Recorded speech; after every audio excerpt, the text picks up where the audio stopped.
Welcome back, everyone. We're diving into some, well, interesting stuff today, Yeah, this one's a doozy. right? We're looking at this, what do they call it?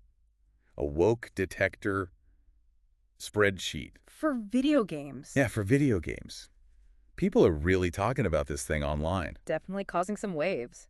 It's, well, we're gonna try to break down Absolutely. why it's got everyone riled up, and kind of what it says about gaming right now. Yeah, where we're at. Where we're at, exactly. Yeah. So, this isn't just like a list of games or whatever. Oh, no. This is serious business. Right. This is they've got a whole system, like a rating system. A rating system. Uh-huh. Like Yeah. recommended or not recommended. And it's made by who? Like, It seems like it's sort of a like online communities okay. coming together. So, yeah, not just one person's opinion. No. It's like a collective effort, which makes it even more Interesting.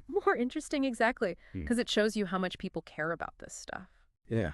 Because they're putting in the time, they're putting in the work Putting in the work, to exactly. categorize. To categorize. Did we say how many games?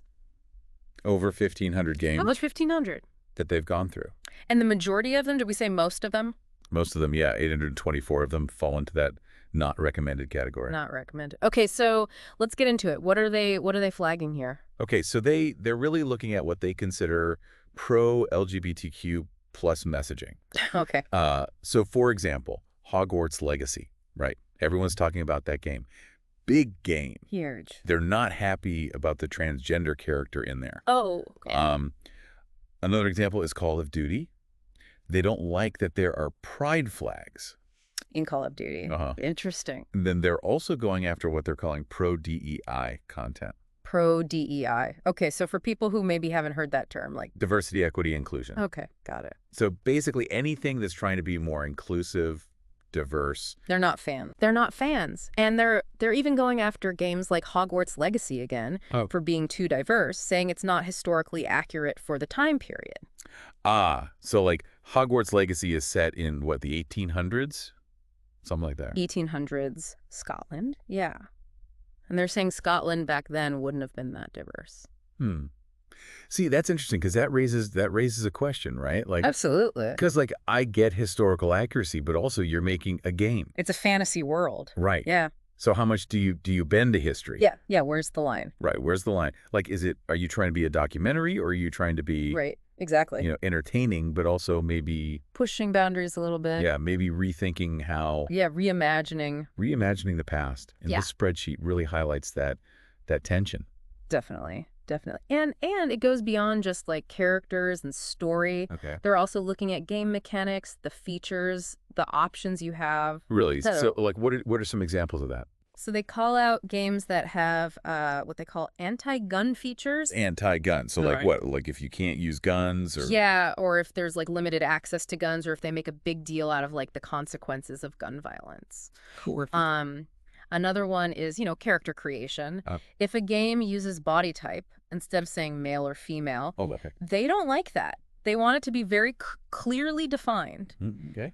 They even call out a game, Forza Horizon 5, for letting you choose they/them pronouns. Oh, wow. Okay. And get this, there's a game, Bully, Scholarship Edition, and you can get an achievement for same-sex interactions. Oh, wow. And they don't like that. They put that on the not recommended list. Wow. So it's like, it's really detailed, right? Like they're not just deep. they're not just looking at like the big picture. They're looking at Nitty-gritty. the nitty-gritty. Yeah. Every little thing. So it's almost like they're trying to give people a very specific lens. Yeah, filter. A filter to look at games through. Exactly. So like, why go to all this trouble? That's the big question, right? Yeah. Like, what's the motivation here? And you get some clues from the language they use. Oh, what? They're not shy about their feelings.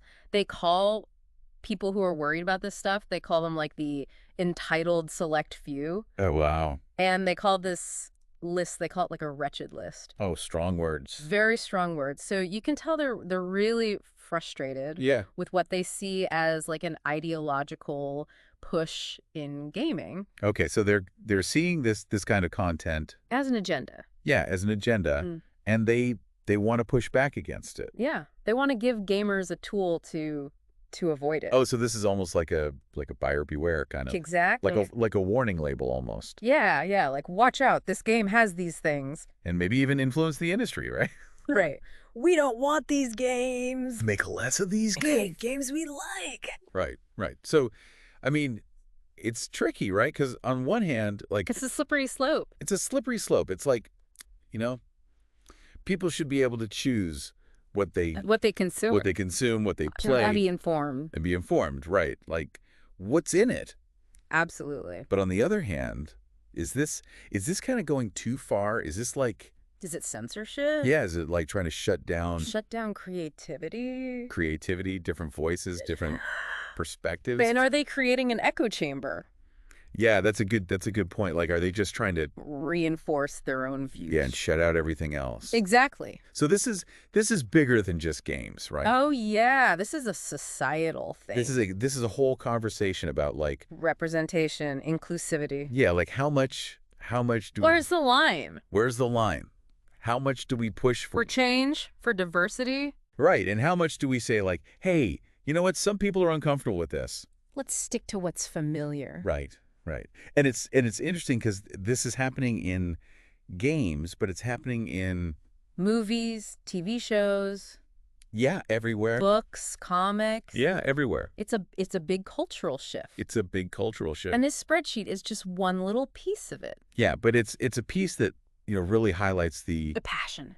the strong feeling. The strong feelings on both sides. On both sides. And you know what? It makes you think. It makes you think. It makes you think about like what role What role does media play? does media play? Like is it supposed to just reflect Reflect our values. our values, or is it supposed to challenge them, push us to think differently.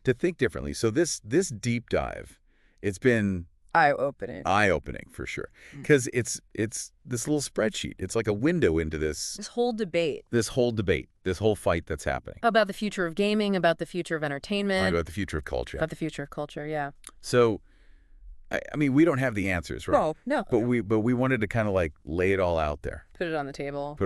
Yeah. And so now we want to ask you, where do you stand? Yeah, where do you fall on this? Like, is this woke detector thing? Is it a useful tool, or is it going too far? Is it harmful? Is it limiting? And what does it mean for the games you play? What does it mean for the kind of games that get made in the future? What does it mean for you as a gamer? Think about it. Yeah, think about it.